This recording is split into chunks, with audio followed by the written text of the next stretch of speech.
Little story, when I was about 7, my mum was serving up her excellent spaghetti bolognese, huge plate, clearly for me.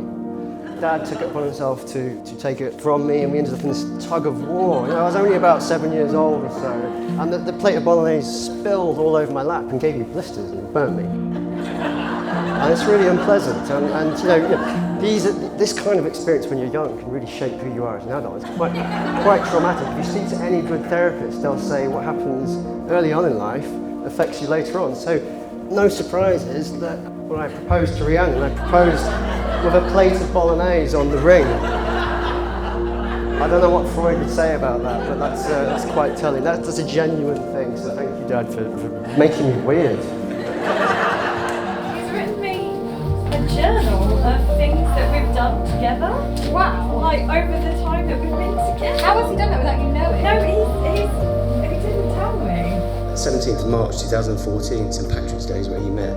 But I could tell from day one Sam was taken in by you, and the reason why I know this is because he spoke of you. And what I have to say about Rhiannon is no surprise to anyone.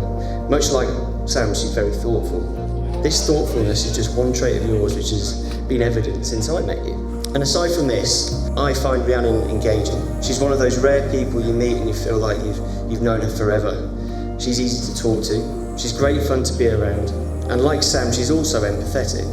She's also genuinely interested in what you have to say.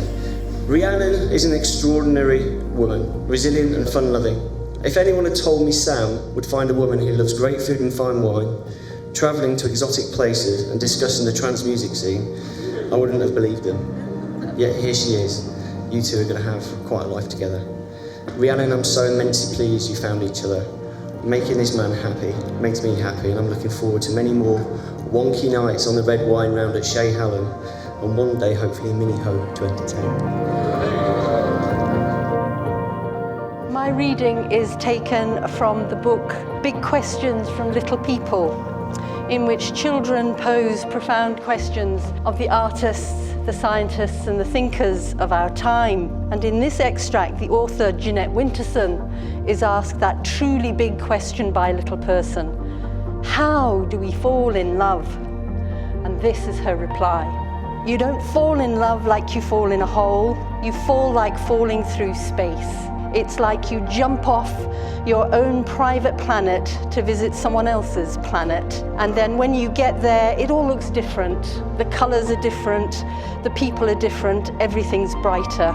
It's a big surprise falling in love because you thought you were okay on your own planet, and that was true in a way. But when somebody signaled to you across space, and the only way you could get to them was to take a giant jump, and away you go, falling into someone else's orbit. And after a while, you might decide to pull your two planets together and call it home. And you can bring your dog and your fish and your hamster, and you can ask your friends to visit, and you can tell each other stories. And the falling was really the big jump that you had to make to be with someone you just could not be without. That's it. She then adds a very short postscript of 5 little words, and they are the most important part of what she defines, I think, because love, an act of commitment like this, takes a lot of courage. And her postscript reads, P.S. you have to be brave. Carry on being brave.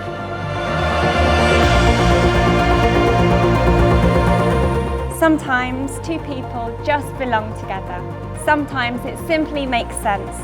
So often people try to become a perfect fit for each other and go through life with just an idea of what real love is. But when you finally meet that one other who has been waiting and searching unknowingly for you their whole life, you find you are exactly what someone wanted, needed. Nothing more, nothing less. You feel exactly where you're supposed to be by their side in the Ministry of Sound.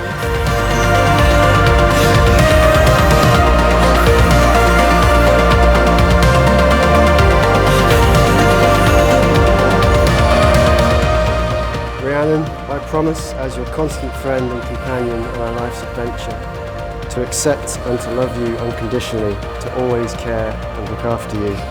to smile and hold you when you're feeling sad, to be loyal and faithful to you, to make more effort at folding your clothes and to not get too grumpy when you don't put your dishes in the dishwasher,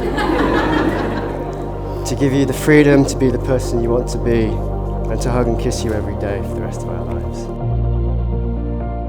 What's my favourite thing about you is your joy. I think the first time I met you, you were incredibly cheerful, incredibly joyful. I think a lot of people feel that, but I've lived with you for years now, and I was thought, oh, it must have been a front.